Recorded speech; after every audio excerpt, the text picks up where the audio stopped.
মা তারা, জয় গুরু বামদেব। সর্বজন বশীকরণের যন্ত্র। যন্ত্রটি খুব শক্তিশালী যন্ত্র, অনেকে ব্যবহার করে উপকৃত হয়েছে, তাই আপনাদের সামনে আবার যন্ত্রটি আমি তুলে ধরলাম। যন্ত্রটি ব্যবহার করে দেখুন, 100% উপকৃত হবেন। যারা চাইছেন যে নিজের প্রিয়জনকে বশীভূত করার জন্য, তাহলে এই যন্ত্রটি ব্যবহার করুন, 100% সফল হবেন।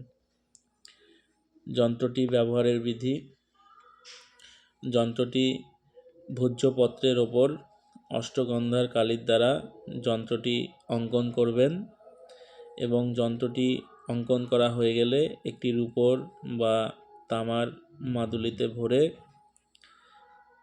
ছেলেরা ডান হাতে, মেয়েরা বাম হাতে কালো সুতো দিয়ে ধারণ করবেন এবং যন্ত্রটি অঙ্কন করার সময় নাম যেখানে লেখা আছে যন্ত্রের নিচে, সেখানে যাকে বশীভূত করবেন তার নামটি দেবেন যন্ত্রের নিচে এবং দেখবেন যন্ত্রটি ধারণ করার কিছু দিনের মধ্যেই সে আপনার প্রতি বশীভূত হয়ে যাবে।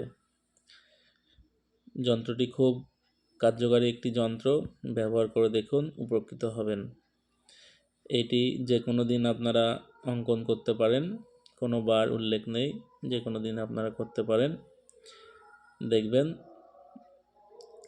সফল হবেন। সবাই ভালো থাকবেন, সুস্থ থাকবেন। জয় মা তারা, জয় গুরু বামদেব। সবার মঙ্গল হোক।